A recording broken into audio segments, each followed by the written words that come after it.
Mendoan, menyatu dalam doa dan renungan dari Katedral Kristus Raja Purwokerto. Senin 2 Mei 2022 bersama saya Romo IA Indra Pamungkas. Saudara-saudara, selamat pagi berkat dalam. Pagi yang indah dalam suasana lebaran ini, mari kita awali bersama-sama dengan merenungkan sabda Tuhan dari Injil Yohanes bab 6 ayat 22 sampai dengan 29. Dalam nama Bapa dan Putra dan Roh Kudus. Amin. Tuhan bersamamu dan bersama rohmu. Inilah Injil suci menurut Yohanes. Dimuliakanlah Tuhan. Setelah Yesus mempergandakan roti, keesokan harinya orang banyak yang masih tinggal di seberang danau Tiberias melihat bahwa di situ tidak ada perahu selain yang dipakai murid-murid Yesus. Mereka melihat juga bahwa Yesus tidak turut naik ke perahu itu bersama-sama dengan murid-muridnya, dan bahwa murid-muridnya saja yang berangkat. Tetapi sementara itu beberapa perahu lain datang dari Tiberias ke dekat tempat mereka makan roti sesudah Tuhan mengucapkan syukur atasnya. Ketika orang banyak melihat bahwa Yesus tidak ada di situ dan juga murid-muridnya tidak, maka mereka pun naik ke perahu-perahu itu lalu berangkat ke Kapernaum untuk mencari Yesus. Ketika orang banyak menemukan Yesus di seberang laut itu mereka berkata kepadanya, "Rabi, bila mana engkau tiba di sini?" Yesus menjawab, "Aku berkata kepadamu, sesungguhnya kamu mencari aku bukan karena kamu telah melihat tanda-tanda, melainkan karena kamu telah makan roti itu dan kamu kenyang.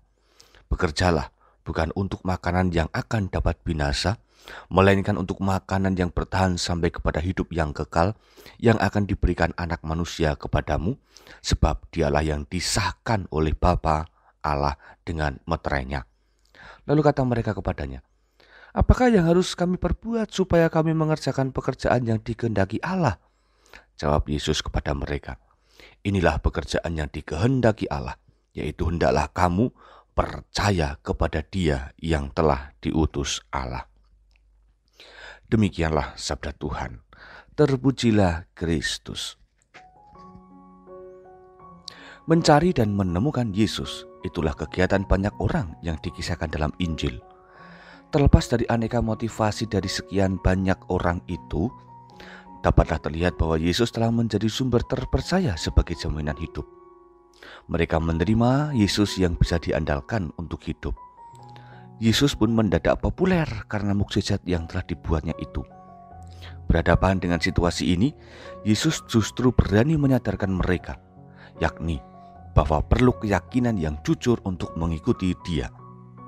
Tidak mudah untuk mengikuti Yesus, tetapi satu sikap yang sungguh perlu dimiliki agar mampu tetap setia adalah percaya penuh kepadanya. Dengan percaya berarti ada keinginan hati untuk sungguh memerlukan Tuhan dalam hidup ini. Saudari-saudara, Yesus hendak menegaskan kepada kita agar mengikuti Dia secara sepenuh hati. Hal ini bukan hanya karena Yesus menjadi jawaban atas kebutuhan yang sementara, melainkan menjadi jalan di segala jenis dinamika hidup. Percaya kepada Yesus bukan karena sekadar Dia memenuhi kebutuhan yang kita perlukan, melainkan karena kita mengarahkan diri kepada keselamatan kekal, sebagaimana yang dikehendaki Allah. Saudari-saudara, ini soal motivasi dan keseriusan menjadi murid-Nya. Artinya, ada kesediaan diri dan kesadaran atas konsekuensi yang akan diterima ketika kita menjadi murid-Nya. Maka, sekali lagi, percaya kepadanya dalam kesetiaan, inilah yang perlu kita miliki. Kesetiaan itu berasal dari hati kita, bukan hanya dari urusan perut. Maka, mari kita murnikan perjalanan mengikuti dan menemukan Tuhan, agar akhirnya kita dapat mengalami kebahagiaan kekal dalam kasih Allah yang melimpah. Tuhan memberkati. Mari kita berdoa. Allah Bapa Maha Kasih, berkatilah kami agar setia mengikuti Putra-Mu. Buatlah kami semakin mengasihi Yesus dan sesama sebagai cara kami untuk setia pada iman kepada-Mu.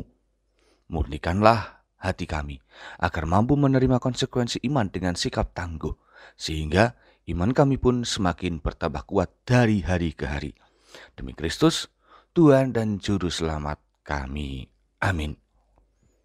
Tuhan bersamamu dan bersama rohmu. Kita semua, keluarga kita, mereka yang kita cintai dan segala karya-karya kita senantiasa dalam lindungan dan berkat Allah yang Maha Kuasa, Bapa Putra, dan Roh Kudus. Amin. Saudari-saudara, selamat beraktivitas. Tuhan memberkati. Salam mendoan.